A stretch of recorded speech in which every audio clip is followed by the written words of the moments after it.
नमस्कार प्रिय विद्यार्थियों। आज के वीडियो के माध्यम से हम लोग चर्चा करेंगे जियोग्राफी बीए फोर्थ सेमेस्टर के बच्चों के लिए यूनिट नंबर 1 की तीसरी क्लास के बारे में। और मैंने आपको बताया था कि इस क्लास में हम लोग चर्चा करेंगे डी व्हिटलेसी का जो विश्व के कृषि प्रदेशों में विश्व को उन्होंने बांटा उसके बारे में। विश्व को कई कृषि प्रदेशों में बांटा उसकी अलग अलग परिस्थितियों के हिसाब से। तो इनके बारे में हम जानने का प्रयास करेंगे कि आखिरकार कौन कौन से कृषि प्रदेश बांटे हैं और उनकी क्या क्या विशेषताएं रही हैं और किस आधार पर इन्होंने अपना वर्गीकरण प्रस्तुत किया, ये सब चर्चा हम करेंगे। यूनिट नंबर 1 की इससे पहले 2 क्लास ऑलरेडी हो चुकी है और सिलेबस डिस्कशन भी हो चुका है, यानी कि 3 क्लास आपकी ज्योग्राफी की मैं करवा चुका हूँ। ये चौथी क्लास होगी सिलेबस को इंक्लूड करके भी। और वैसे यूनिट नंबर 1 की तीसरी क्लास है और लास्ट क्लास है यूनिट नंबर 1 की।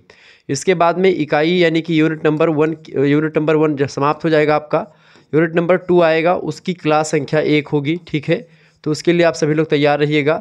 तो इस तरीके से ऐसे हम एक एक यूनिट को कवर करने का प्रयास करेंगे ताकि सिलेबस आपको बहुत ही कम समय में और सारे सिलेबस को कवर किया जा सके। सभी यूनिवर्सिटीज़ में यही चीज़ें आपको पढ़नी होती, बेसिकली इकोनॉमिक जियोग्राफी यानी कि आर्थिक भूगोल के बारे में आपको जानना होता है।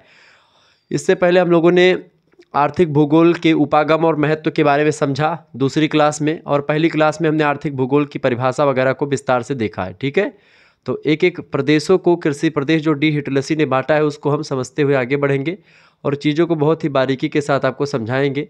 ठीक है, देखें कुछ इस तरीके से आपसे प्रश्न पूछे जाते हैं एग्ज़ाम में। देखें ऐसे प्रश्न आपसे, मान लेते हैं प्रश्न कैसे पूछे जाएंगे, देख लीजिए।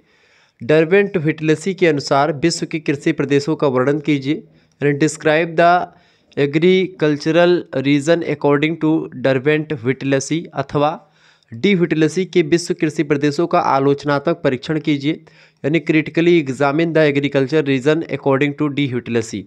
तो कई भी प्रश्न पूछे, किसी भी तरीके से ऑब्जेक्टिव प्रश्न पूछे, अति लघु उत्तरीय, लघु उत्तरीय, दीर्घ उत्तरीय, किसी भी टाइप का क्वेश्चन पूछेगा आप आसानी से इसको कर पाएंगे। ठीक है, हेडिंग डालेंगे डरबेंट व्हिटलेसी के अनुसार विश्व के कृषि प्रदेश, अंग्रेजी में agriculture region according to Derwent Whittlesey. Clear. देखिए कृषि भूगोलवेत्ता रहे हैं डरबेंट व्हिटलेसी, यानी कि डी व्हिटलेसी जो हैं ये कृषि भूगोलवेत्ता रहे हैं और इन्होंने 5 आधारों पर कई कृषि प्रदेशों को बांटा। 1936 ईस्वी में विश्व के पूरे एरिया को इन्होंने कई प्रदेशों में बांटा, 5 आधारों को आधार बना करके या 5 आधारों के अकॉर्डिंग बांटा। ठीक है, कृषि प्रदेशों को सीमांकित करने का प्रयास किया और 5 आधार कौन कौन से हैं।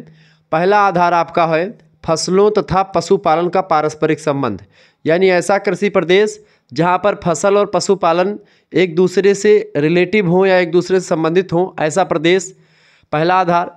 दूसरा आधार बताया उन्होंने भूमि उपयोग की गहनता के, यानी कि भूमि का उपयोग कहीं पर बहुत अधिक मात्रा में कम भूमि में ज़्यादा उपजाऊ चीज़ें होती हैं और कहीं कहीं पर बहुत ज़्यादा भूमि में कम उपजाऊ चीज़ें होती हैं या कम जो है फसल निकलती है। तो भूमि उपयोग की गहनता यानी तीव्रता के अकॉर्डिंग बांटा। तीसरा जो आधार रहा कृषि प्रदेशों को बांटने का वो रहा कृषि उत्पादों के उपयोग के ढंग कैसे हैं। ठीक है, यानी उसकी गतिशीलता कैसी है, कृषि उत्पादों के उपयोग का ढंग या गतिशीलता, उसके अकॉर्डिंग बांटा। और चौथा आधार जो इन्होंने लिया वो था कृषि उत्पादन में प्रयुक्त यंत्र, यानी कि यंत्र का प्रयोग, कौन से यंत्र का प्रयोग करके कृषि हम करते हैं, कहाँ कहाँ पर और किस किस किस विधि का प्रयोग करके, यानी यंत्रीकरण के आधार पर। और पांचवा जो आधार बताया कृषि प्रदेशों को वर्गीकृत करने का वो था पूंजी और श्रम के विनियोग की मात्रा, यानी कि व्यापारिकता। तो यांत्रिकरण, व्यापारिकता, गतिशीलता, तीव्रता और पारस्परिक संबंध फसलों और पशुपालन के बीच, ये 5 आधार इन्होंने बताए। किसने? डरबेंट व्हिटलेसी ने। इन्हीं आधारों पर इन्होंने कृषि प्रदेशों को 13 आधार या 13 प्रकार में बांटा, यानी कि कृषि प्रदेश विश्व में 13 कृषि प्रदेश में डरबेंट व्हिटलेसी ने बांटा।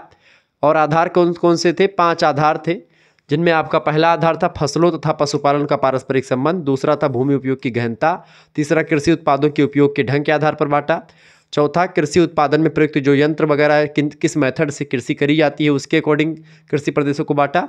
और कृषि में पूंजी कौन से कि कहाँ पर पूंजी ज़्यादा लगती है, कहाँ पर कम लगती है, इसके अकॉर्डिंग, या श्रम कहाँ पर ज़्यादा है कहाँ पर कम है, उसकी मात्रा के अकॉर्डिंग कृषि प्रदेशों को इन्होंने बांटा। उपरोक्त 5 आधारों पर व्हिटलेसी ने विश्व को निम्नलिखित 13 कृषि प्रदेशों में बांटा है। एक एक कृषि प्रदेशों को हम बारीकी के साथ समझते हुए आगे बढ़ेंगे ताकि कहीं से भी कोई प्रश्न पूछा जाए आप आसानी से बता पाएंगे। तो ऑब्जेक्टिव में यहाँ पर प्रश्न क्या बनेगा कि डर्बेंट व्हिटलेसी ने कृषि प्रदेशों के वर्गीकरण को कितने आधारों में बांटा है, कितने आधार पर बांटा। तो आपका हेडिंग डालेगा, मतलब कि लिखेंगे 5 आधारों पर। कितने प्रदेश बांटे डर्बेंट व्हिटलेसी ने विश्व के कृषि प्रदेशों को कितने भागों में बांटा, तो 13 भागों में बांटा।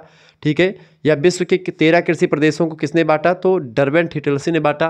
वो कौन थे, वो एक कृषि भूगोलवेत्ता थे। ठीक है, कब बांटा, 1936 में। क्लियर, ये बात आप ध्यान रखेंगे। पहला आपका कृषि प्रदेश है, हेडिंग डालेंगे पहला कृषि प्रदेश चलवासी पशुचारण प्रदेश, यानी इसको आप नोमैडिक हार्डिंग रीजन कहते हैं। नोट डाउन करिए इसको फटाफट से, चलवासी पशुचारण प्रदेश। विश्व में चलवासी पशुचारण व्यवसाय के क्षेत्र प्रमुख रूप से दक्षिण पश्चिमी एशिया, यानी एशिया का जो दक्षिण और पश्चिम भाग है उसमें, मध्य एशिया में और पूर्वी अफ्रीका के शुष्क माने जो गर्म है या सूखा इलाका है, या अर्ध शुष्क जहाँ पर हवाओं में नमी बहुत कम है, ऐसे क्षेत्रों के अलावा यूरेशिया वह भाग होता है, रूस का वह भाग जो एशिया में पड़ता है। ठीक है, मतलब कि यूरोप और एशिया का भाग बेसिकली कह सकते हैं यूरेशिया। उत्तरी अमेरिका के घास प्रधान खास करके टुंड्रा प्रदेश वगैरह हो गए। ठीक है, ये सब एरियाज़ में अगर आप देखेंगे तो ये सब जगहों पर आपको ऐसे प्रदेश मिलेंगे। कौन से, चलवासी पशुचारण प्रदेश, जिसको आप नोमैडिक हार्डिंग रीजन कहते हैं। तो ये कहाँ पर मिलेंगे, यूरेशिया, उत्तरी अमेरिका के घास प्रधान मैदान खासकर टुंड्रा प्रदेशों में। ठीक है, अफ्रीका के शुष्क और अर्ध शुष्क एरिया में ऐसे प्रदेश आपको मिलेंगे जहाँ पर चलवासी कृषि हो गया, चलवासी पशुचारण प्रदेश होगा। ठीक है, दक्षिण पश्चिमी एशिया और मध्य एशिया में ऐसे एरियाज मिलते हैं। उक्त क्षेत्रों में विषम भौगोलिक दशाओं के प्रभावी रहने के कारण किसी प्रकार के कृषि कार्य संभव नहीं होते। यानी कि चलवासी पशुचारण प्रदेश में क्या होता है, किसी प्रकार का कोई खेती वगैरह नहीं होती, यानी कृषि कार्य नहीं होता। लेकिन पशुपालन भी एक प्रकार से कृषि का ही एक भाग है।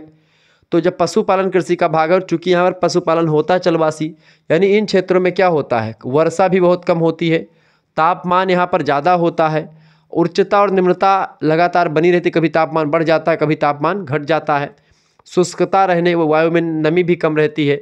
इसके वजह से केवल कुछ क्षेत्रों में विभिन्न प्रकार की घासें प्राकृतिक रूप से उग जाती हैं, बाकी एरियाज में घासें वगैरह भी यानी वनस्पतियाँ भी नहीं रहती हैं। विषम भौगोलिक दशाओं की वजह से इन क्षेत्रों में जनसंख्या का घनत्व भी विरल होता है, यानी जनसंख्या इसमें बहुत दूर दूर बिखरी हुई पाई जाती है। और चलवासी पशुचारण प्रदेश इसलिए कहते हैं इसको, चूँकि ये चरवाहे टाइप के कुछ लोग होते हैं जो अपने पशुओं को रखते हैं और चारे पानी की खोज में लगातार भ्रमण करते रहते हैं, और इस तरीके से ये प्रदेश वाले एरिया बल में रहते हैं। ठीक है, तो यहाँ की अधिकांश जनसंख्या पानी और चारे, यानी कि चारा मतलब घास की तलाश में पालतू पशुओं के साथ एक स्थान से दूसरे स्थान को स्थानांतरित होती रहती हैं, यानी एक जगह पर नहीं रुकते। इसीलिए इनको चलवासी पशुचारण प्रदेश कहते हैं। चूँकि यहाँ पर कृषि होती नहीं है, पशु को पालते हैं, उसी का दूध वगैरह खा करके अपना जीवन यापन करते हैं, और ख़ास करके यहाँ पर उतने अधिक मात्रा में घास वगैरह भी नहीं पाई जाती अलग अलग मतलब की, तो जहाँ पर पाई जाती वहीं पर लेकर जा चराते हैं, और जब वहाँ पर चारा पानी ख़त्म हो जाता तो अलग स्थान पर जाते हैं और चारे पानी की खोज में लगातार ही चलते फिरते रहते हैं। इसका प्रमुख कारण यह होता है कि एक स्थान पर अस्थायी रूप से रह करके घास व पानी की कमी के कारण से जीवन यापन कर पाना संभव नहीं होता है। चूँकि एक स्थान पर जब चारा और पानी दोनों खत्म हो जाता है तो फिर चारे पानी की खोज में ये अलग स्थान पर जाते हैं। ठीक है, चलवासी पशुपालकों द्वारा घुमक्कड़ी पशुपालन का कार्य केवल अपने जीवन निर्वाह के उद्देश्य से किया जाता है। ये कोई सेविंग वगैरह या एक प्रकार से केवल अपने जीवन निर्वाह के लिए, ताकि इनका जीवन यापन हुआ करे, यानी कि घास फूस मिला करे पशुओं को खाने के लिए और मनुष्यों के खाने के लिए चीज़ें मिली करी बस, और बाकी इनका कोई उद्देश्य नहीं होता। इसीलिए इस अर्थव्यवस्था को जीवन निर्वाहन अर्थव्यवस्था, यानी कि आप इसको सबसिस्टेंस इकोनॉमी कह सकते हैं, क्योंकि इसका कोई बचाव वगैरह का सिस्टम नहीं होता, जितना मिला है उतना ही खा पी करके मज़े में रहते हैं। इस अर्थव्यवस्था में प्रमुख रूप से कुछ विशिष्ट जनजातियां कार्यरत मिलती हैं, यानी कि कुछ जनजातियां खास करके यहाँ पर आपको दिखाई पड़ेंगी।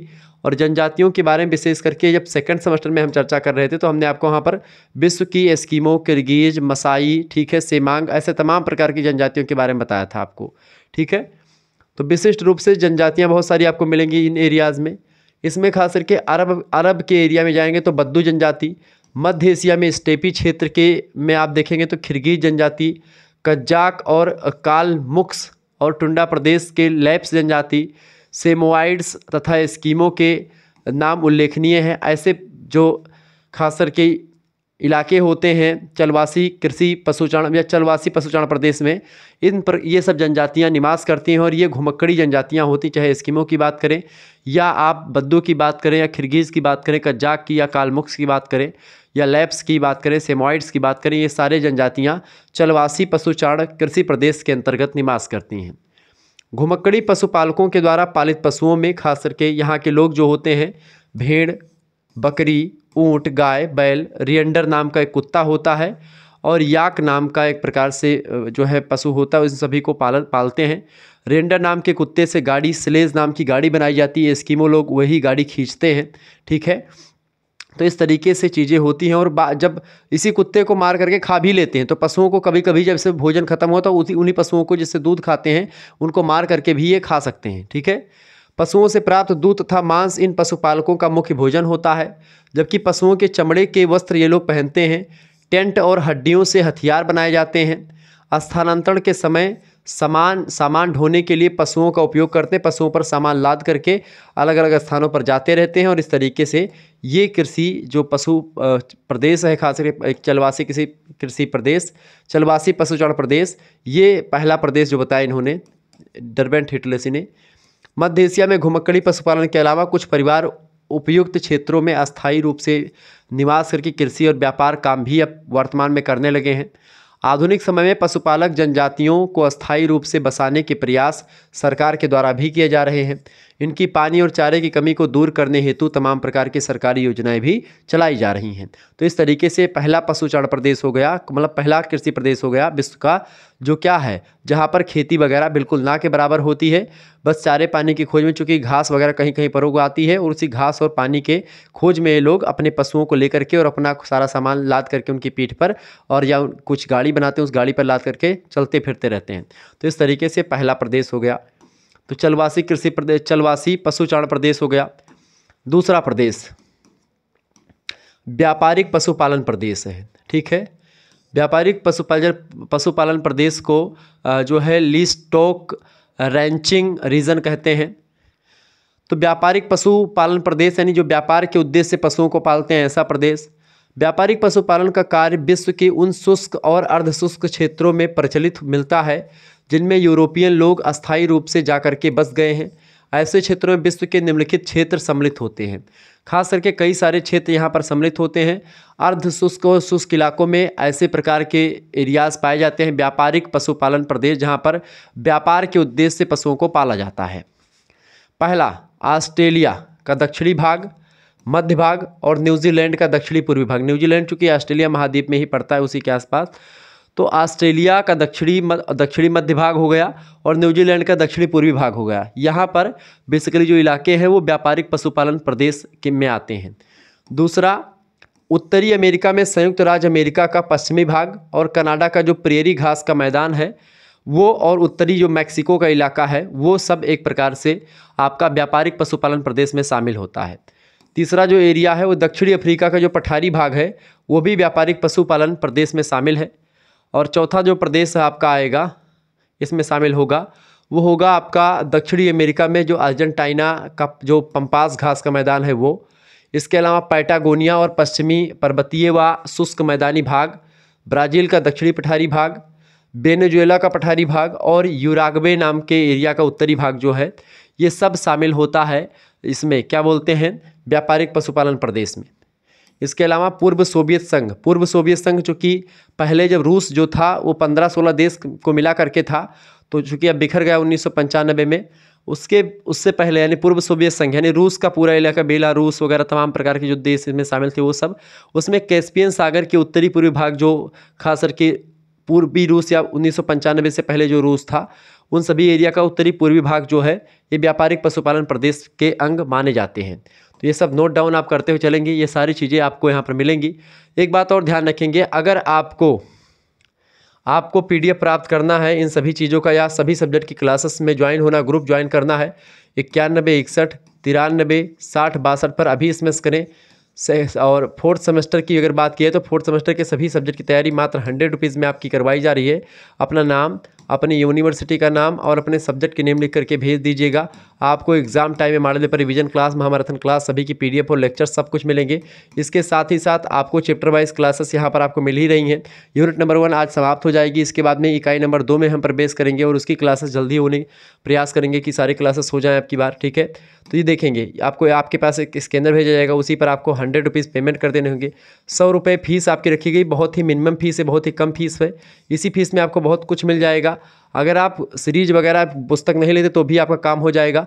यहाँ पर आपके लिए MCQs की व्यवस्था भी हम कर रहे हैं और यहाँ पर आपकी लिखित की व्यवस्था भी आपके लिए हो जाएगी, यानी कि ऑब्जेक्टिव और लिखित टाइप के मॉडल पेपर या क्वेश्चन कैसे आते हैं, कौन कौन से क्वेश्चन पिछले 2-3 वर्षों में पूछे गए हैं विभिन्न विश्वविद्यालयों में, उन सभी के अकॉर्डिंग मैं मॉडल पेपर बनाता हूँ, रिवीजन क्लास बनाता हूँ। तो सभी से आपको फ़ायदा होगा। केवल एक सब्जेक्ट का यहाँ पर चीज़ें नहीं मिलेंगी। यहाँ पर आपको 3 सब्जेक्ट, एक माइनर का, 3 मेजर का, एक को करिकुलर जिसमें आपको फिजिकल एजुकेशन एंड योगा भी पढ़ना है। ये सब आपको इसी 100 रुपये में करवा दिया जाएगा, यानी कि 100 रुपये में सभी कुछ मिलेगा आपको, जिसमें आपको लाइव क्लास भी मिलेगी, वीडियो लेक्चर्स भी आपको मिलेंगे, ठीक है। PDF नोट्स भी आपको मिलेंगे सभी के। इसके अलावा प्रीवियस ईयर क्वेश्चन पेपर भी मिलेंगे और इस साल के जो पेपर होंगे वो भी आपको मिलेंगे। तो कहीं ना कहीं पे आपके लिए बहुत ही बेहतर चांस है और बहुत ही महत्वपूर्ण चीज़ें हैं। अगर आप 5 सब्जेक्ट के 60 रुपये के हिसाब से एक सीरीज लेंगे तो आपका 300 रुपये बैठ जाएगा सीरीज खरीदने में, ठीक है। लेकिन जब आप इन सभी सब्जेक्ट की चीज़ें ले लेंगे और सीरीज में आप चीज़ें पाएंगे, लेकिन हमारा जो कंटेंट होता है वो विभिन्न विश्वविद्यालय के प्रीवियस ईयर क्वेश्चन पेपर पर आधारित होता है। तो ऐसे में आपका बहुत ही फ़ायदा होने वाला है। तो आप बहुत कुछ चीज़ें पाएंगे। अब जैसे को करिकुलर की बात करें तो लगभग 10 से 15 प्रैक्टिस सेट आपको मिल जाएगी फिजिकल एजुकेशन एंड योगा की, जिसमें आप बहुत बेहतर तरीके से उसका एक प्रश्न भी बाहर से नहीं आएगा।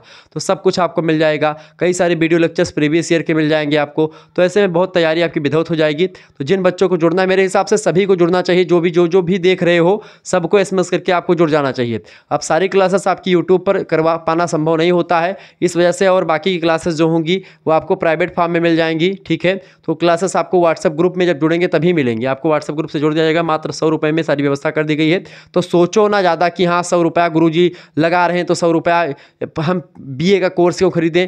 BA पढ़ लोगे अच्छे तरीके से तो जियोग्राफी बहुत टफ सब्जेक्ट होता है, तो आपके लिए फ़ायदा होगा आगे चल करके TGT PGT के लिए, या आगे चल करके आप MA वगैरह करोगे तो उसमें आपके लिए सारी चीज़ें फ़ायदेमंद होंगी। तो ज़्यादा सोचिए मत और ज़्यादा दिमाग नहीं लगाना चाहिए किसी चीज़ में कि हम यूट्यूब से ही पढ़ लेंगे। वैसे यूट्यूब पर ही मैं सब कुछ आपको करवा देता हूं, तो काफ़ी बच्चे नहीं जुड़ते हैं, ठीक है। बहरहाल लेकिन जो जुड़ते हैं उनका फ़ायदा ये मिलता है कि वो कम समय में बहुत सारी चीज़ें पा जाते हैं। और आपकी बार प्रयास यही कि भाई सारी चीज़ें यूट्यूब पर चूँकि करवा पाना असंभव होता है, इसलिए आपको यहाँ पर चीज़ें मिलती रहेंगी। प्राइवेट फॉर्म में वीडियोज़ मिल जाएंगी तो आप उनको देख लीजिएगा, ठीक है। चले, तो ये दूसरा प्रदेश आपका हो गया। तो इन सभी प्रदेशों की अगर बात की तो पहला प्रदेश आपका चलवासी हो गया, दूसरा हो गया आपका व्यापारिक पशुपालन प्रदेश। तो उसमें मैंने आपको 5 चीज़ें बताई। तो उपरोक्त व्यापारिक पशुपालन वाले क्षेत्रों के अधिकांश भाग में यूरोपियन लोगों के द्वारा आधुनिक परिवहन संसाधनों के द्वारा तथा उद्योगों का विकास करके व्यापारिक पशुपालन का कार्य बृहद स्तर पर मतलब कि शुरू कर दिया गया है। इस हेतु उन्होंने प्रशीतन यंत्रों का, शीत भंडारों तथा द्रुत शीतलन विधियों का विकास करके दुग्ध पदार्थों तथा पशु मांस का विश्व स्तर पर सफल व्यापार करना प्रारंभ कर दिया। यानी कि पशु पालते हैं जो कि व्यापारिक पशु, ऐसे पशु जिनका दूध बेचते हो या मांस बेचते हो, तो यानी कि दूध पदार्थ में से डेयरी उद्योग हो गया, और पशु मतलब कि मांस वगैरह के लिए भी जो है प्रयोग करते हैं यहाँ पर, यानी व्यापार खूब होता है पशुओं की वजह से। वर्तमान समय में व्यापारिक पशुपालन में पशु का मांस उत्पादन महत्वपूर्ण रूप से होता है, जबकि मांस के अतिरिक्त अन्य पशु उत्पादों में जैसे कि दूध से बना मक्खन, पनीर, ऊन, उनके जो बाल होते हैं उनसे चमड़ा, ठीक है, इनका निर्यात यानी इनका व्यापार होता है, इनको बेचा जाता है। इन पशुपालक क्षेत्रों में ऐसा किया जाता है, ठीक है। इन व्यापारिक पशुपालक क्षेत्रों में निम्नलिखित विशेषताएं देखने को मिलती हैं। दूसरे में पहली विशेषता ये कि विस्तृत चारागाह क्षेत्रों में मांस उत्पादन के लिए पशुओं को पाला जाता है जहां पर चारागाह खूब होता है, जबकि सिंचित क्षेत्रों में दुग्ध उत्पादन के लिए पशुओं को पाला जाता है। यानी कि जहां पर सिंचाई के साधन उपलब्ध है वहां पर दूध उत्पादन के लिए इन पशुओं को पाला जाता है, और जहां पर जो है चारागाह ज़्यादा है वहां पर ऐसे पशुओं को पालते हैं जिनसे जो है मांस का उत्पादन कर सकें। दूसरी बात, सिंचित क्षेत्रों में पशुपालन के साथ साथ मोटे अनाज की खेती भी करने शुरू हो चुकी है, जैसे कि मक्का वगैरह खेती होने लगी है। या चारा उत्पादक कृषि फसलों की कृषि भी की जाती है, यानी जैसे जो है बरसीन वगैरह बो दिया, चरी बो दिया, ठीक है, ये सब चीज़ें हो सकती हैं। जबकि विस्तृत चारागाह क्षेत्रों में कृषि कार्यों का महत्व भी लगातार, मतलब कि महत्व उसका उतना नहीं है कृषि का। यहाँ पर चूँकि व्यापारिक उद्देश्य से ही जो है पशुओं को पाला जाता है, तो कृषि बहुत कम मात्रा में होती है, ठीक है, खेती वगैरह कम होती, मतलब केवल पशुओं को पालते हैं ज़्यादा। उत्तरी अमेरिका में गाय, बैल, सूअर और भेड़ों की प्रधानता है, यानी कि गाय, बैल, सूअर और भेड़ की पालन किया जाता है उत्तरी अमेरिका में। जबकि अर्जेंटीना में गाय, बैल, ब्राज़ील, यूराग्वे और न्यूजीलैंड व ऑस्ट्रेलिया में भेड़ और बकरी ये प्रमुख रूप से पाले जाते हैं। तो इस तरीके से अर्जेंटीना में गाय और बैल पाले जाते हैं, ठीक है। उत्तरी अमेरिका में गाय, बैल, सूअर और भेड़ पाले जाते हैं। ब्राज़ील, यूराग्वे, न्यूजीलैंड और ऑस्ट्रेलिया में भेड़ और बकरी प्रमुख रूप से पाले जाते हैं और इनसे मांस और दूध का उत्पादन खास करके करते हैं और व्यापार करते हैं, उनको बेचते हैं।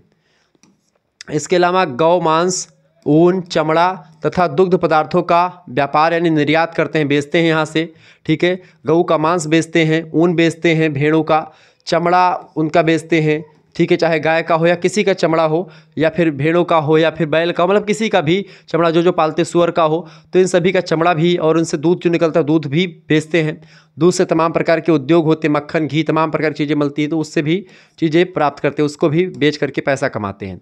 चारागाहों का आकार 1000 एकड़ तक का होता है, यानी चारागाह बहुत बड़े बड़े होते हैं, जबकि कुछ चारागाह 1 लाख एकड़ क्षेत्रफल में विस्तृत होते हैं। 1 एकड़ में 5 बीघा होता है, 1000 एकड़ में आप देखते हैं 5000 बीघा हो गया। तो ऐसे बड़े बड़े जो है खेत में या बड़े बड़े एरियाज़ में चारागाह होते हैं, वहाँ पर पशु इससे चरते रहते हैं, मतलब बड़ी संख्या में लोग इसको पालते हैं। तो इस तरीके से दूसरा कृषि प्रदेश हो गया आपका जो है व्यापारिक पशुपालन प्रदेश, ठीक है, जहाँ पर पशुओं को केवल व्यापार के उद्देश्य से पाला जाता है।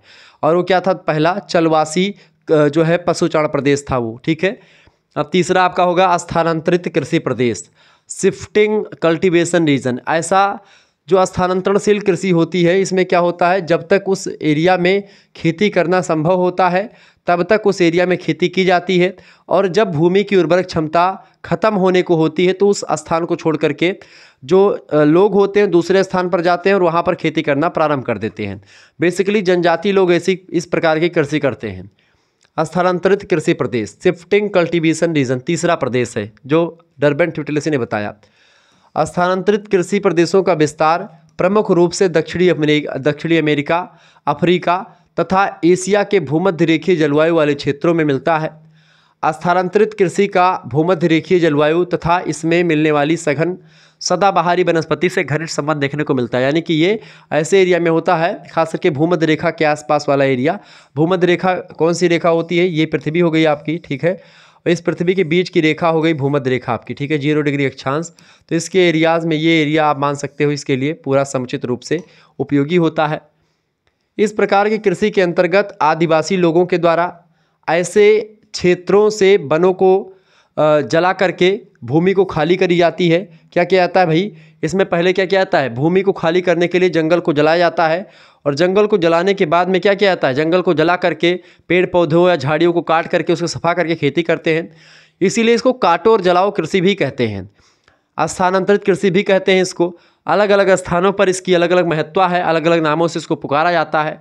तो जहाँ जल निकास की समुचित अवस्था हो ऐसी भूमि पर प्राचीन कृषि यंत्रों, खास करके जैसे खुरपी हो गया, खुरपी जैसे जिसको खुरपी होता है, ठीक है, फावड़ा हो गया, फरुहा जिसको कहते हैं, नुकीली लकड़ी की सहायता से खेत तैयार करने का मतलब कि कर चावल, मक्का, ज्वार, बाजरा जैसी फसलों की खेती परंपरागत विधियों के माध्यम से करी जाती है। इसके अलावा गन्ना, केला, टमाटर, ककड़ी जैसी फसलें भी यहाँ पर जो है उत्पादित करी जाती हैं। जो है कृषि प्रदेश, खास करके जो स्थानांतरित कृषि प्रदेश है, शिफ्टिंग कल्टीवेशन रीजन, एक भूमि पर 2 से 3 साल लगातार बिना खाद डाले खेती करते हैं, और जब भूमि कृषि की दृष्टि से अनुपजाऊ हो जाती है तो ऐसी भूमि को छोड़ दिया जाता है और पुनः किसी उपयुक्त स्थान पर या स्थल पर जाते हैं। वन को साफ सफाई, चूँकि ऐसे एरिया में बहुत वन सघन होते हैं, जैसे अमेजन का जो जंगल है वहाँ पर आप देखेंगे तो बहुत घनी जो है सघन आबादी, चूँकि वहाँ पर क्या पानी हमेशा बरसता रहता है और धूप भी बहुत पर्याप्त मात्रा में रहती है। ऐसे में तापमान और जल और सब नमी सब कुछ व्यवस्था रहती है। तो ऐसे में इन एरियाज़ में क्या होता है कि वन जो होते हैं बहुत सघन होते हैं, तो उनको काट पीट करके और सफा करके झाड़ियों को में जल मतलब कि आग लगा करके उसको साफ कर लिया जाता है। खेती करने के योग्य भूमि जो है प्राप्त कर ली जाती है। इसी प्रकार से कृषि भूमि का स्थानांतरण होता रहता है। इसी कारण से इस कृषि को स्थानांतरित कृषि या शिफ्टिंग कल्टीवेशन रीजन के नाम से जानते हैं। इस कृषि को मलाया तथा इंडोनेशिया में लद्दाख कहा जाता है, चूँकि अलग अलग स्थानों पर इस कृषि को अलग अलग नामों से जाना जाता है। इसको लेकर के परीक्षाओं में खूब प्रश्न पूछे जाते हैं। ऑब्जेक्टिव परीक्षाओं में बेसिकली ऐसे प्रश्न आते हैं। कैसे प्रश्न आते हैं भैया? ऑब्जेक्टिव परीक्षाओं में कई सारे प्रश्न पूछे जाते हैं कि मतलब कि फलाने जगह पर, जैसे कि मान लेते हैं आपसे पूछा था ऑब्जेक्टिव में कि इंडोनेशिया में स्थानांतरित कृषि को क्या कहते हैं, तो आप बताएंगे लद्दाख कहते हैं। फिलीपाइंस में इसको क्या कहते हैं, तो कैंगीन कहते हैं। ठीक है। बर्मा में यानी म्यांमार में इसको जो है तुंडया कहते हैं। श्रीलंका में स्थानांतरित कृषि को चेना कहते हैं श्रीलंका में। ठीक है। थाईलैंड में इसको तमराई कहते हैं। भारत में खास करके असम राज्य में इसको झूमिंग कृषि कहते हैं, तो झूम कृषि या झूमिंग कृषि भी इसी को कहते हैं। जिम्बाब्वे में इसी कृषि को मिल्पा कहा जाता है। सूडान में इसको नगासू कहते हैं। ठीक है, नगासू, तो नगासू भी इसको कहते हैं। कहाँ पर? सूडान में। तो ऑब्जेक्टिव प्रश्न यहाँ पर लगभग आपके 10 से 11 प्रश्न आपके ऑब्जेक्टिव बन गए। ठीक है। नगासू मतलब जो है किस कृषि को कहते हैं, तो स्थानांतरित कृषि को कहते हैं। कहाँ पर कहते हैं, तो ये कहते हैं सूडान में। ठीक है। जिम्बाब्वे में स्थानांतरित सिल्क कृषि को क्या कहते हैं, तो आप बताएंगे मिल्पा कहते हैं। ठीक है। असम में क्या कहते हैं, तो झूम कहते हैं, झूमिंग कृषि। थाईलैंड में तमराई कहते हैं। बर्मा में तुंडया कहते हैं। इंडोनेशिया में लद्दाख और फिलीपाइंस में कैंगीन कहते हैं। इस तरीके से आप थोड़ा सा इन चीज़ों को ध्यान रखेंगे। यूरोपियन लोग इस कृषि को जो है स्वीडन कहते हैं। ठीक है, जिसका मतलब होता है आग से वनों को जला करके निर्मित खेतों पर कृषि। और इसी वजह से चूंकि ये वनों को जलाते हैं, काटो, पेड़ को काटते हैं, फिर जलाते हैं और फिर खेती करते हैं, इसी वजह से इसको काटो और जलाओ कृषि के नाम से भी जाना जाता है। तो इस तरीके से तीसरा रीजन हो गया आपका कौन सी कृषि भाई? स्थानांतरित कृषि प्रदेश। ठीक है, जहाँ पर कुछ इस प्रकार से कृषि होती है। अब चौथा कृषि प्रदेश आप देख लें भाई। चौथा कृषि प्रदेश आपका है प्रारंभिक अस्थायी कृषि प्रदेश। प्रारंभिक अस्थायी कृषि प्रदेश यानी जहाँ पर खेती करी जाती है टिक करके एकदम से। शुरुआती कृषि और खास करके अस्थायी कृषि होती है। इसमें रीजन चेंज नहीं होता, स्थानांतरित नहीं होता रीजन। ठीक है, वहीं पर खेती करते हैं, जिसको आप बोलते हैं रूडिमेंटल सेडेंटरी रीजन। इस प्रकार की कृषि स्थानांतरित कृषि पद्धति का विकसित रूप है, यानी स्थानांतरित कृषि पद्धति जो है उसी का एक कदम आगे रूप, जिसमें कृषि की लगभग वही विशेषताएं होती हैं जो स्थानांतरित कृषि की हैं। लेकिन इस कृषि में कृषक स्थान परिवर्तन ना कर करके एक ही स्थान पर अस्थायी रूप से निवास करके कृषि काम करता है। बाकी वही काटो जलाओ वाला प्रोसेस होता है, लेकिन वो एक ही स्थान पर पूरा साफ करके वनों को और वहाँ पर कृषि करना प्रारंभ करते हैं। मिट्टी की उर्वरक क्षमता क्षीण होने पर उसकी उर्वरक क्षमता के लिए खाद वगैरह का प्रयोग कर लेते हैं। ठीक है। यह कृषि भूमध्य मतलब कि प्रमुख रूप से भूमध्य रेखीय जलवायु वाले उन मैदानी भागों में करी जाती है जहां उपजाऊ जलोढ़ मिट्टी पाई जाती है तथा जनसंख्या का जमाव भी यहां पर अधिक मात्रा में मिलता है। उपजाऊ भूमि होती है इसलिए चूंकि वर्ष भर बारिश भी होती है और धूप भी पर्याप्त मात्रा में रहती है। यह क्षेत्र प्रमुखतया विकसित बागाती कृषि के लिए यानी कि कृषि को बगान के रूप में या बगीचे के रूप में कृषि करी जाती है। ठीक है, समीप स्थित होती, जिनमें से मसाले खास करके रबड़, चावल की कृषि परंपरागत ढंग से करी जाती है। यह कृषि स्थानांतरित कृषि की तुलना में बहुत गहन होती है। इसमें कृषि के साथ साथ घोड़े, खच्चर, गाय, बैल, भेड़ और बकरी भी जो है पशु के रूप में पाले जाते हैं, पालतू पशु। ठीक है, तो इस तरीके से ये सब चौथा कृषि प्रदेश हो गया आपका अस्थायी प्रारंभिक कृषि प्रदेश। पांचवा कृषि प्रदेश आपका है चावल प्रधान गहन निर्वाहक प्रदेश, यानी ऐसा प्रदेश जहाँ पर चावल बहुत ज़्यादा होता है। चावल प्रधान गहन निर्वाहक कृषि प्रदेश। ठीक है, चावल प्रधान गहन निर्वाहक कृषि प्रदेश प्रमुख रूप में मानसूनी एशिया के भारत में, यानी पर जहाँ मानसून का प्रभाव पड़ता है, जहाँ पर मानसून आता है, खास करके भारत के एरिया में और पाकिस्तान में, बांग्लादेश, चीन और दक्षिणी पूर्वी एशियाई देशों में विस्तृत तौर पर चावल प्रधान गहन निर्वाहक कृषि प्रदेश फैला हुआ है। कृषि को सवाह कृषि यानी कि इस कृषि को खास करके चावल प्रधान गहन निर्वाहक कृषि प्रदेश को सावाह कृषि के नाम से यानी सावाह एग्रीकल्चर भी कहा जाता है। तो सावाह एग्रीकल्चर किसको कहते हैं? चावल प्रधान गहन निर्वाहक कृषि प्रदेश को। यह कृषि मानसूनी एशिया के उन क्षेत्रों में प्रमुख रूप से करी जाती है जहां पर तापमान वर्ष प्रयत्न उच्च रहता है, यानी तापमान ज़्यादा रहता है, और वार्षिक वर्षा भी 200 सेंटीमीटर से अधिक, यानी वर्षा भी होती है और तापमान भी हाई रहता है। इस कृषि प्रदेश में चावल की गहन कृषि प्रमुखता से करी जाती है। चावल के अलावा ज्वार, बाजरा, गेहूं की खेती भी देखने को मिलती है। इस कृषि प्रदेश में जनसंख्या का सघन घनत्व भी पाया जाता है, जनसंख्या खूब अच्छे तरीके से दबा करके पाई जाती है, जनसंख्या भी ठीक ठाक मात्रा में पाई जाती है। ठीक है, इसके अलावा भी और चीज़ें हैं, खास करके अगर बात की, इस प्रदेश में जनसंख्या का सघन घनत्व मिलता है। कृषि में खेतों का आकार अधिक जनसंख्या दबाव होने के कारण से छोटा होता है, यानी कि खेतों का आकार ज़्यादा नहीं होता क्योंकि जनसंख्या ज़्यादा होती है, तो ऐसे में एरिया छोटी होती है, जहाँ पर खेती होती है वो खेत छोटे छोटे होते हैं। मशीनों की तुलना में मानवीय श्रम का योगदान इस कृषि में ज़्यादा रहता है, क्योंकि खेत छोटे होते हैं तो ऐसे में मशीनों का प्रयोग कम होता है, हाथों से या मनुष्य के श्रम से ही कृषि वगैरह करी जाती है। पशुपालन का कार्य भी कृषि के साथ साथ यहाँ पर करा जाता है।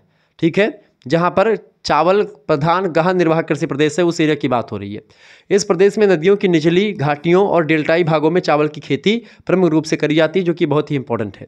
तो ये आपका 5वां कृषि प्रदेश हो गया, चावल प्रधान गहन निर्वाह कृषि प्रदेश। ठीक है, 6ठा प्रदेश हो गया, जो डी विटेलसी ने बताया है, वो कौन सा है? चावल विहीन गहन निर्वाह कृषि प्रदेश, यानी जहाँ पर चावल नहीं होता ज़्यादा। ठीक है, यानी intensive subsistence without paddy rice region. ये कृषि प्रदेश भी मानसूनी एशिया में प्रमुख रूप से विस्तृत हैं, लेकिन यह कृषि मानसूनी एशिया के उन भागों में करी जाती है जहां वार्षिक वर्षा जो है 100 सेंटीमीटर से कम रहती है, यानी कि वर्षा कम होती है। इसीलिए यहाँ पर चावल की खेती ना होकर के गेहूँ वगैरह खेती होती है। ठीक है, बाजरा, ज्वार, इन सभी की। इस कृषि प्रदेश में किसी एक फसल की प्रधानता न रह करके तमाम प्रकार की फसलें बोई जाती हैं, जिनमें गेहूँ भी, चावल, जौ, ज्वार, बाजरा, मक्का, ठीक है, चना, कपास, गन्ना, ये तमाम प्रकार की खेती करी जाती है। जैसे उत्तर प्रदेश वगैरह हो गए या फिर अलग अलग एरियाज़ में। कम वर्षा वाले क्षेत्रों में सिंचाई की सहायता से कृषि उत्पादन प्राप्त कर लिया जाता है, यानी कि जहाँ पर खेती कि पानी नहीं बरसता है या कम बारिश होती, वहाँ पर सिंचाई करके जो है खेती कर ली जाती है। 7वां कृषि प्रदेश आपका है व्यापारिक बगाती कृषि प्रदेश। कौन सा है भाई? व्यापारिक बगाती कृषि प्रदेश। इसको आप कॉमन प्लांटेशन जो है टाइलाग रीजन बोलते हैं। ये कृषि प्रदेश उष्णकटिबंधीय क्षेत्रों में फैले हुए, उष्ण माने होता है गर्म वाला इलाका। ठीक है, उष्णकटिबंध आपका 0 डिग्री से लेकर के 23 डिग्री उत्तरी अक्षांश या 30 डिग्री उत्तरी अक्षांश और फिर 30 डिग्री दक्षिणी अक्षांश के बीच में पाया जाता है, उसको उष्णकटिबंध कहते हैं, जहाँ पर तापमान भी ज़्यादा होता है और बारिश भी होती है। यह कृषि लैटिन अमेरिका, अफ्रीका और दक्षिण पूर्वी एशिया के उष्णकटिबंधीय क्षेत्रों में मिलती है। उष्ण माने गर्म, कटिबंध माने इलाका। यह कृषि किसी भी देश के संपूर्ण कृषि क्षेत्र पर ना होकर के वैज्ञानिक ढंग से विकसित किए गए कृषि बागानों या फार्मों पर करी जाती है। यह कृषि बागान विदेशी लोगों के द्वारा पर्याप्त पूंजी व्यय करके किए जाते हैं। इस कृषि में स्थानीय रूप से उपलब्ध मानवीय श्रम का योगदान पर्याप्त रहता है। इस कृषि प्रदेश में उत्पादित कृषि में खास करके चाय की खेती, रबड़ की, कोको, कहवा, नारियल, ठीक है, केला, गन्ना ऐसे और गर्म मसाले की खेती करी जाती है। यानी कि आप दक्षिण भारत के जो एरियाज़ हैं वहाँ पर इस प्रकार की कृषि आपको देखने को मिल जाएगी। ठीक है, या जो आपकी लैटिन अमेरिका, लैटिन माने दक्षिणी अमेरिका हो गया, दक्षिणी भारत हो गया, अफ्रीका के कुछ एरियाज़ और दक्षिणी पूर्वी एशिया जहाँ पर उष्णकटिबंध का इलाका है, वो सारे इलाकों में आपको इस प्रकार की कृषि मिलेगी। खास करके आप देखते हैं चाय, रबड़, कोको, कहवा, नारियल, ये सब व्यापारिक कृषि प्रदेश है। कि ये एरियाज़ में जैसे चाय भी बेचने के लिए बोई जाती है, ठीक है, उसका निर्वाहक कृषि प्रदेश नहीं है वो, ये व्यापारिक कृषि प्रदेश में आता है। ठीक है,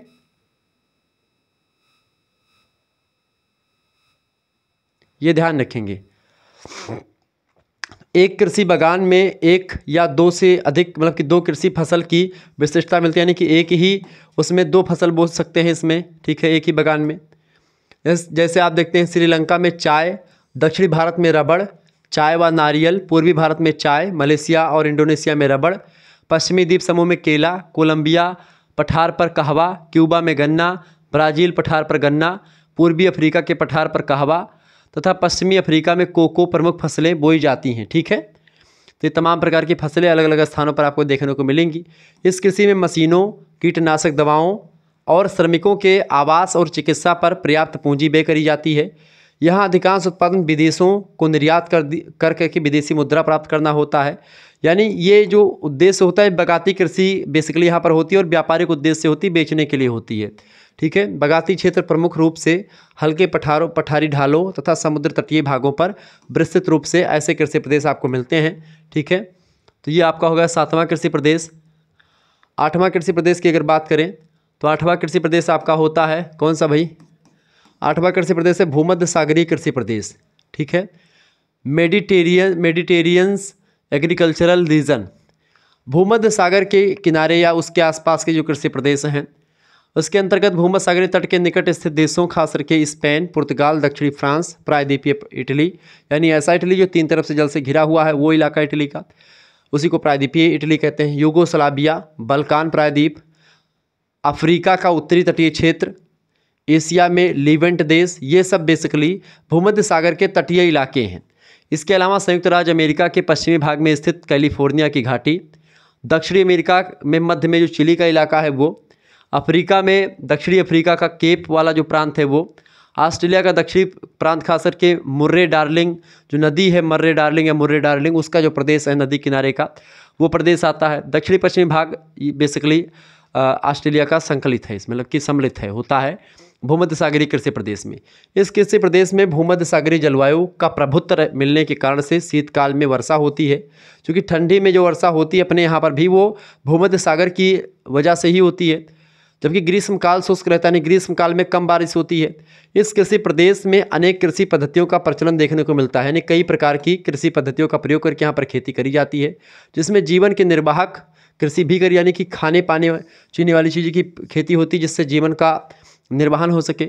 व्यापारिक कृषि भी होती है, फसलोत्पादन और पशुपालन, शीतकालीन वर्षा पर आधारित खाद्यान्न फसलें, सब्जियां, फलों की कृषि तथा ग्रीष्मकाल अवधि में सिंचाई पर आधारित फसलों का उत्पादन जैसी पद्धतियां प्रमुख रूप से करी जाती हैं। कृषि फसलों में खास करके गेहूं और जौ प्रमुख रूप से बोए जाते हैं। सब्जियों में आलू, मटर, टमाटर, सेम तथा फलों में बात की है तो अंगूर हो गया, सेब, संतरा, जैतून, अंजीर, ये महत्वपूर्ण है। इस कृषि में कृषि कार्यों के साथ साथ पशुपालन भी किया जाता है और खासकर पशुपालन दुग्ध और मांस उत्पादन के लिए किया जाता है। कृषि व पशुपालन का कार्य क्षेत्रों में जीवन निर्वाह का स्तर तथा कुछ में व्यापारिक स्तर पर किया जाता है, यानी जीवन निर्वाह कृषि कुछ एरिया में करी जाती है और कुछ के लिए पशुपालन व कृषि करी जाती है व्यापारिक उद्देश्य से। ठीक है, व्यापारिक उद्देश्य और पशुपालन में अंतर आप समझ ही रहे होंगे। व्यापारिक उद्देश्य मतलब होता है बेचने के लिए और निर्वाहन का मतलब होता है अपने खाने के लिए, ठीक है, अपना जीवन यापन करने के लिए। 9वां कृषि प्रदेश आपका आ चुका है व्यापारिक अन्न उत्पादन कृषि प्रदेश। कौन सा है? व्यापारिक अन्न उत्पादन कृषि प्रदेश, यानी कॉमर्शियल ग्रेन फार्मिंग रीजन। ऐसा इलाका जहां पर व्यापार के उद्देश्य से अन्न का उत्पादन किया जाता हो, अनाजों का उत्पादन किया जाता हो। इस व्यापारिक अन्न उत्पादन कृषि प्रदेश का विस्तार संयुक्त राज्य अमेरिका तथा कनाडा के जो प्रेरी घास के मैदान हैं उन क्षेत्रों में आपको दिखता है। इसके अलावा पूर्व सोवियत संघ के स्टेपी भी घास का मैदान है। स्टेपी जो कि पूर्वीय मतलब कि रूस का मैदान है घास का, उन क्षेत्रों में। ऑस्ट्रेलिया का जो डाउन्स मैदान है घास का वहाँ पर। अर्जेंटीना का जो पंपास घास का मैदान है वहाँ पर। तो आपसे ये प्रश्न भी पूछा आता है पंपास घास के मैदान कहाँ पाए जाते हैं, तो आप बताएंगे अर्जेंटीना में। डाउन्स कहाँ पर पाए जाते हैं, तो ऑस्ट्रेलिया में। आप याद रखेंगे डाउन्स कैसे, क्योंकि ऑस्ट्रेलिया के लोग बाउंसर बहुत मारते हैं, तो ऐसे आप याद रखेंगे कि डाउन्स जो घास के मैदान है वो अर्जेंटीना में पाए जाते हैं। स्टेपीज़ ये रूस में पाए जाते हैं, ठीक है। प्रेरी मतलब समझ रहे पेमेंट के मामले में ज़्यादा, तो प्रेरी अमेरिका में या संयुक्त राज्य अमेरिका या फिर कनाडा में पाए जाते हैं, ठीक है। ऐसे ही कृषि प्रदेशों में, ऐसे आप अफ्रीका में आप देखते हैं बेल्डास घास का मैदान होता है। तो इस एरिया, ये सब एरिया जो होते हैं बेसिकली व्यापारिक अन्न उत्पादन कृषि प्रदेश में शामिल होते हैं, ठीक है। इस कृषि प्रदेश के अधिकांश भागों में खास करके गेहूं का उत्पादन व्यापारिक स्तर पर किया जाता है। गेहूं उत्पादन करते हैं खाने के लिए नहीं, बेचने के लिए, ठीक है। कृषि फार्मों का प्रयोग किया जाता है। मानवीय श्रम का इस कृषि में उपयोग बहुत कम होता है। मशीनों के माध्यम सारी चीज़ें होती है। खेत बड़े बड़े लंबे लंबे होते हैं, बहुत विस्तृत क्षेत्र में फैले होते हैं। अधिकांश विदेशों को यहाँ पर की फसलें बेच दी जाती हैं, विदेशी मुद्रा प्राप्त करी जाती है। कृषि फार्मों का औसत क्षेत्रफल लगभग 500 एकड़ से लेकर के 1000 एकड़ के मध्य मिलता है। यानी कि खेत जो होते हैं वो 1-2 बीघे 10 बीघे में नहीं होता है, 500 एकड़, यानी कि 1 एकड़ में 5 बीघे। तो 500 एकड़ में आपका 500 मतलब कि 5 एकड़ में 2500 बीघा हो गया। तो ऐसे बड़े बड़े खेत होते हैं जहाँ पर खेती करी जाती है। तो मशीनों के माध्यम से खेती होती है। मनुष्य का यहाँ पर दबदबा कम होता है, मानवीय श्रम कम होता है। 10वां जो कृषि प्रदेश है डी ह्यूटलेसी ने जो बांटा है वो होता है आपका व्यापारिक फसल और पशु उत्पादन कृषि प्रदेश, commercial livestock and crop farming region यानी व्यापारिक फसल, व्यापार के उद्देश्य से फसलों का उत्पादन और पशु उत्पादक कृषि प्रदेश, ठीक है। यानी ऐसा कृषि प्रदेश जहाँ पर पशुओं का उत्पादन और जो है व्यापारिक फसल बोई जाती है जिसको बेच करके विदेशी मुद्रा प्राप्त करना होता है। इस कृषि प्रदेश का विस्तार प्रमुख रूप से उत्तरी गोलार्ध में स्थित शीतोष्ण कटिबंध के शुष्क महाद्वीपीय जलवायु वाले क्षेत्रों में मिलता है।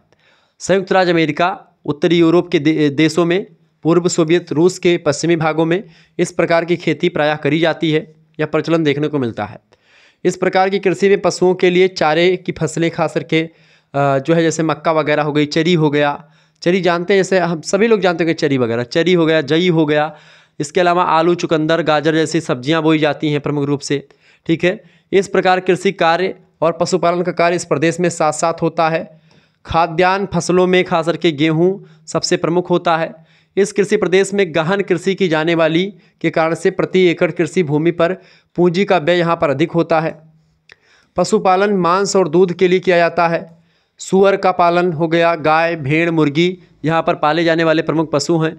पशु उत्पादों का स्थानीय स्तर पर उपभोग किए जाने के साथ साथ इनका दूसरे बाज़ारों में भी विक्रय किया जाता है, यानी कि उसका उपयोग खुद भी करते हैं और साथ साथ में जब बच जाता है तो उसको दूसरे मार्केट में जाकर के दूसरे देशों में बेच देते हैं। तो ये हो गया 10वां कृषि प्रदेश। 11वां कृषि प्रदेश आपका हो गया निर्वाहन फसल यानी जीवन निर्वाहन के लिए फसल बोने वाला प्रदेश और पशु उत्पादक कृषि प्रदेश, यानी पशुओं का पालन और फसलों का उत्पादन जीवन निर्वाहन के लिए किया जाता है ऐसे area. Subsistence crop and livestock farming region. इस कृषि प्रदेश का विस्तार चाइना, भारत, पाकिस्तान, बांग्लादेश और बर्मा यानी म्यांमार नामक एशियाई राष्ट्रों में आपको अधिक मिलेगा। सघन जनसंख्या चूँकि यहाँ पर होती है, इस वजह से यहाँ पर खेती अपने खाने पीने के लिए करी जाती है, बेचने के लिए नहीं। सघन जनसंख्या घनत्व रखने वाले इन राष्ट्रों में खाद्यान्न फसलों की कृषि स्थानीय जनसंख्या के भरण पोषण की दृष्टि से प्रमुखता से ही करी जाती है ताकि अपने जो है पेट पाले जा सकें, बेचने के लिए नहीं, अपने जीवन निर्वाहन के लिए। कृषि जोतों का आकार यहाँ पर छोटा छोटा, जैसे 5 बीघा, 3 बीघा, 1 बीघा, 10 बिस्सा किसी का, उसी में अपना गेहूँ बो दिया अपना खाने पीने के लिए, जिसमें मानवीय श्रम का महत्व अधिक होता है। यहाँ पर गेहूँ सब अपने काटते हैं, फसल मतलब जो है उसको उसमें अपना बुआई करते हैं, सब कुछ खुद मनुष्य ही करता है। मशीनों को काम बहुत कम होता है। जिनके खेत बड़े होते हैं वो लोग मशीनों का प्रयोग करते हैं, वो भी 10-15 बीघे जिसके पास होते हैं वो। कृषि कार्यों के साथ साथ पशुपालन का कार्य भी रहता है। पशुपालन का काम नगरों और महासागरों में समीपवर्ती ग्रामीण क्षेत्रों में प्रमुखता से मिलता है। नगर वगैरह में पशुओं को कम पालते हैं, लेकिन गांव में 1-2 जो है पशु सबके यहाँ पर मिल जाएंगी। दुधारू पशुओं को पशुपालन में प्रमुखता प्रदान करी जाती है, लेकिन कुछ क्षेत्रों में मांस प्राप्ति के दृष्टिकोण से भी खास करके सूअर, गाय, बैल, भेड़, बकरी और मुर्गियों को पाला जाता है। कृषि तथा पशुओं से प्राप्त उत्पादन का अधिकांश उपभोग स्थानीय स्तर पर कर लिया जाता है। अंतर्राष्ट्रीय व्यापार में इसका योगदान नगण्य, यानी मतलब कि बेचा नहीं जाता यहाँ से ज़्यादा कुछ, क्योंकि अपने खाने के लिए ही कम पड़ जाता है, बाहर से मंगवाना पड़ता है क्योंकि जनसंख्या बहुत ज़्यादा है इस वजह से। अब भारत, चाइना, बांग्लादेश, म्यांमार इन सभी में जनसंख्या ज़्यादा है, खेती कम है, तो अपने उत्पादन के लिए होता है।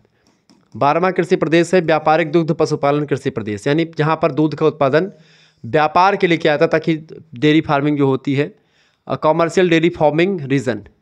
व्यापारिक स्तर पर दुग्ध पशुपालन व्यवसाय पश्चिमोत्तर यूरोप में खास करके डेनमार्क, हॉलैंड, फ्रांस और ब्रिटेन देशों में और संयुक्त राज्य अमेरिका और कनाडा के बृहद झील प्रदेशों में, ऑस्ट्रेलिया के दक्षिण पूर्वी भाग में, न्यूजीलैंड में प्रमुख रूप से किया जाता है। न्यूजीलैंड, ऑस्ट्रेलिया, अमेरिका, कनाडा, संयुक्त राज्य America, France, Britain, Denmark, Holland इन सभी देशों में आपको दूध मतलब कि दूध जो है पशु पालन किया जाता है दूध प्राप्त करने के लिए ताकि उसको बेचा जा सके। इन क्षेत्रों में व्यापारिक स्तर पर दुग्ध पशुपालन का कार्य दुधारू पशुओं को पालन में किया जाता है। दुधारू पशुओं से प्राप्त दूध तथा दूध से निर्मित विभिन्न पदार्थ जैसे कि दूध से बनता है मक्खन, घी, पनीर का उत्पादन व्यापारिक उद्देश्य से किया जाता है बेचने के लिए। मक्खन और घी का निर्माण से शेष बचा जो मट्ठा होता है जिसको आप छाछ कहते हैं, उस पर आधारित सूअर पालन का कार्य किया जाता है, यानी कि मट्ठा भी यहाँ पर उपयोगी होता है इस एरियाज़ में, ठीक है, मट्ठा का भी प्रयोग कर लेते हैं। व्यापारिक दुग्ध पशुपालन के क्षेत्र नगरीकृत क्षेत्रों के समीपवर्ती भागों में प्रमुख रूप से मिलते हैं। नगरों के जो इलाके होते हैं उसके बगल में छोटे छोटे जो कस्बे होते हैं उसी के एरियाज़ में होते हैं। यहाँ कृषि भूमि पर चारे की फसलों की कृषि प्रमुखता से करी जाती है, चरी वगैरह खूब बोई जाती है, जबकि आलू, गाजर, चुकंदर, जई, गेहूँ इन क्षेत्रों में उत्पादित की जाने वाली अन्य फसलें हैं जो कि खाद्यान्न उत्पादन के लिए करी जाती हैं।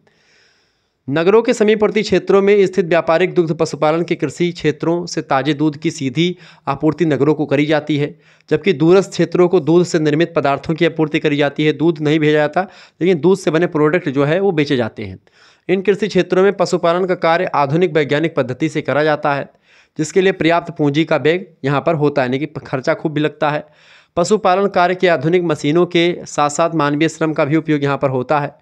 पालित पशुओं में अधिक दूध देने वाली उन्नत किस्म की जर्सी गायों का, खास करके जैसे अपने यहाँ पर जो साहीवाल और फिजिशियन गायें होती हैं जो 18-18 लीटर दूध देती हैं एक दिन में, 9 लीटर एक टाइम में, 9 लीटर एक टाइम में, तो ऐसी जो गायें हैं वो अमेरिका वगैरह से ही आई हैं, यहाँ पर जो भारत में मिली हैं, ठीक है, प्रमुख रूप से पाली जाती हैं। जबकि सूअर तथा मुर्गियाँ कृषकों के द्वारा पालित अन्य पशु भी होते हैं, इसको भी पाला जाता है, ठीक है, मुर्गी सूअर इत्यादि को।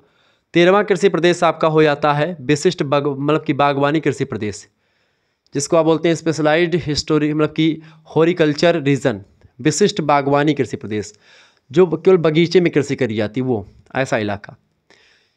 इस प्रकार के कृषि प्रदेशों में खास करके फल फूल और सब्जियों का उत्पादन नगरीय जनसंख्या की आपूर्ति के लिए करा जाता है, ताकि नगरों के लोगों को ये बेचा जा सके।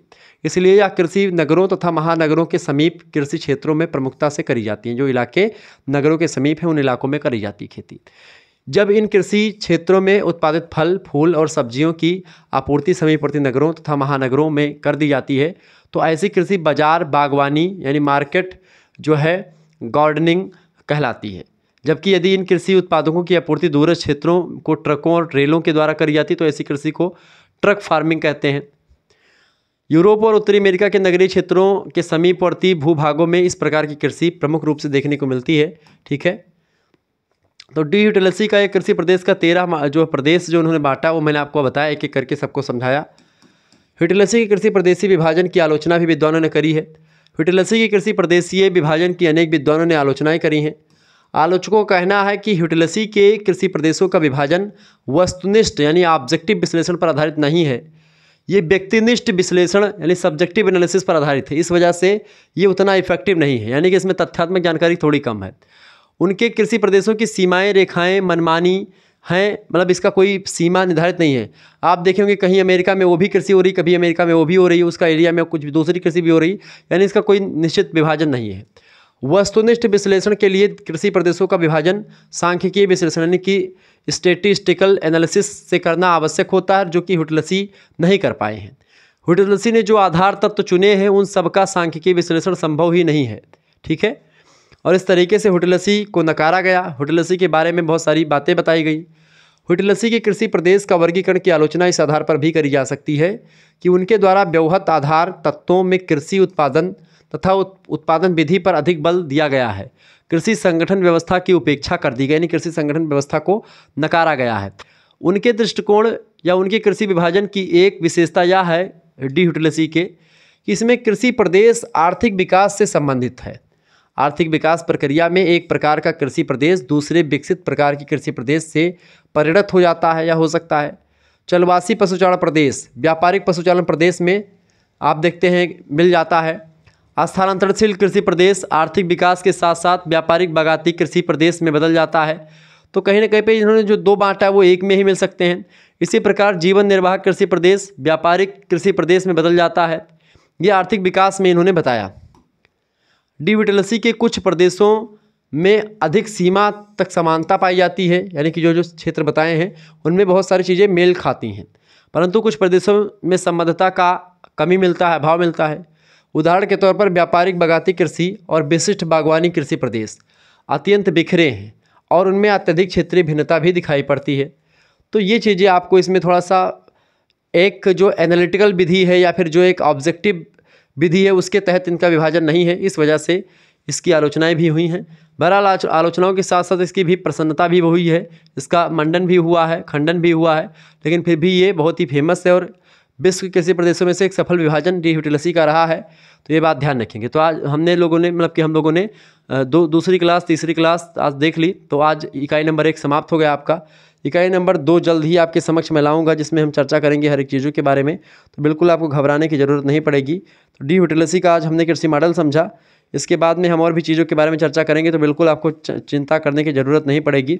ऐसे ही और किस सब्जेक्ट का आपको चैप्टर वाइज क्लासेस चाहिए वो आप कमेंट करके बताएंगे, जल्द ही आपके लिए व्यवस्था करी जाएगी। ठीक है, मिलते हैं फिर नेक्स्ट वीडियो में, तब तक के लिए जय हिंद जय भारत। आप सभी का बहुत बहुत धन्यवाद हमारे से जुड़ने के लिए। इसी प्रकार से अपना प्यार बनाए रखेंगे। बहुत बहुत धन्यवाद आप सभी का। वीडियो को लाइक कर दीजिएगा, चैनल पर अगर नए हैं तो सब्सक्राइब कर दीजिएगा। जियोग्राफी में आपने लोगों ने पढ़ा आर्थिक भूगोल, ठीक है, सेमेस्टर 4 में जियोग्राफी में यही पढ़ना होता है, मेजर माइनर सभी के लिए। ऑब्जेक्टिव परीक्षा हो तो उसके लिए भी इंपॉर्टेंट है, लिखित हो तो उसके लिए भी इंपॉर्टेंट है। ठीक है, तो ये 3 क्लास हो चुकी है। अब इकाई नंबर 4 आएगी, मतलब इकाई नंबर 1 हो गया है, इकाई नंबर 2 आएगा। इकाई नंबर 2 के बाद में आपका इकाई नंबर 3 आएगा। तो इस तरीके से आपकी क्लासेस होती रहेंगी।